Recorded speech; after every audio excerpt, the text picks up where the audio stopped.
Hi, my name is Kourtney Crier, and I'm a pre-doctoral intern at LSU's Mental Health Services. Hi everybody, my name is Jelena Djurovic and I'm also a pre-doctoral intern at LSU's Mental Health Services. So welcome to part 2 of the Relationship Toolbox series, Managing and Minimizing Relationship Tension and Conflict.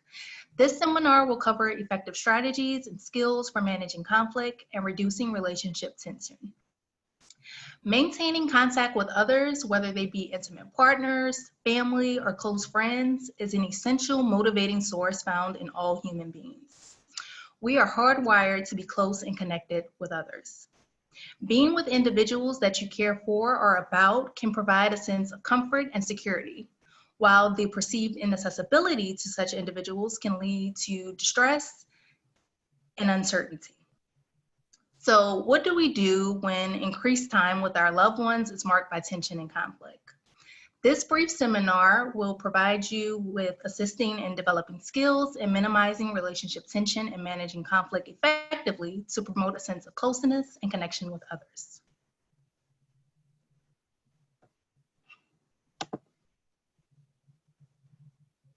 So at the very beginning, it is important to point out conflict happens in every healthy relationship and it is an inevitable part of connecting with others.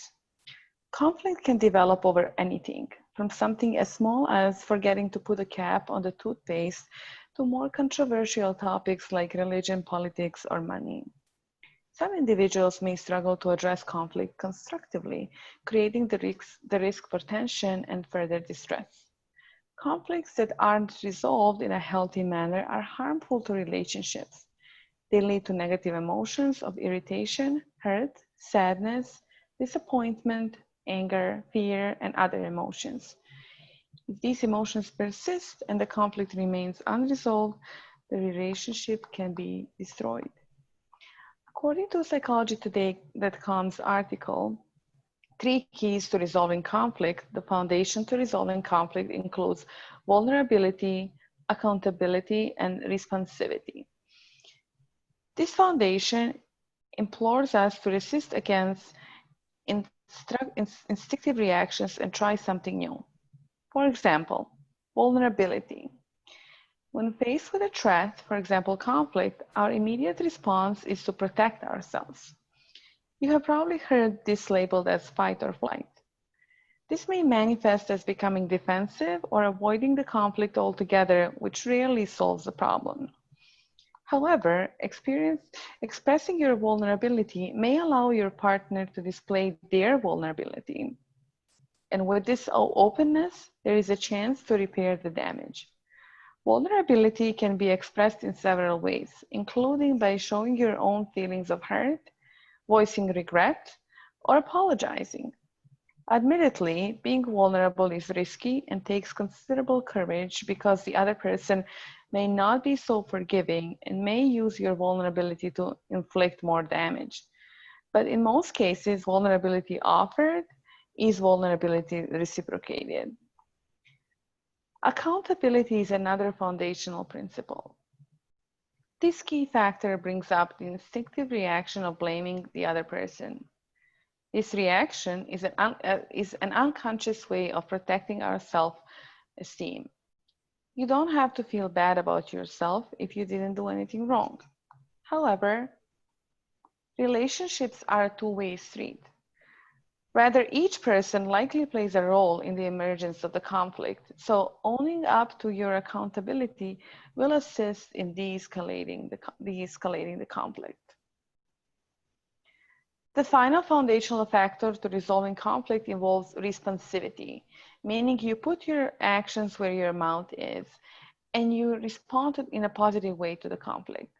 The best way to diffuse a conflict is to take action signaling that you want to settle the conflict and repair any damage that may have been done. So now that we kind of have that foundation, we're going to build on it and look at some relationship conflict resolution or fair fighting rules. So one is to focus on the problem and not the person.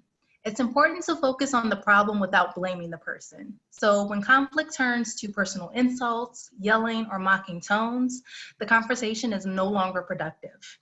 If it turns to personal, stop the conversation. Next is to use reflective listening. Before responding to your person, restate what they've said in your own words. Continue until they agree that you understand what they have said. Then it'll be your turn to share your side and have your partner do the same. Use I statements. When stating a concern, start your sentence with I. For example, I feel hurt when you did not respond to my calls. This allows you to take accountability for your emotions rather than blaming. Starting a sentence with you will put the other person on the defensive. Know when to take a timeout.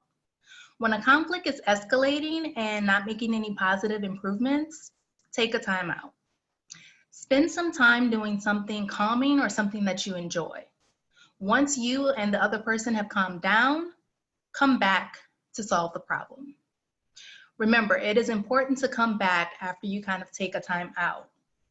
If you leave the problem unresolved and don't come back together, it will lead to tension, which kind of grows as time moves along. Next, work towards a resolution. If it becomes apparent that you and your partner don't agree, focus on a way to find a resolution instead. Try to find a compromise that benefits both individuals.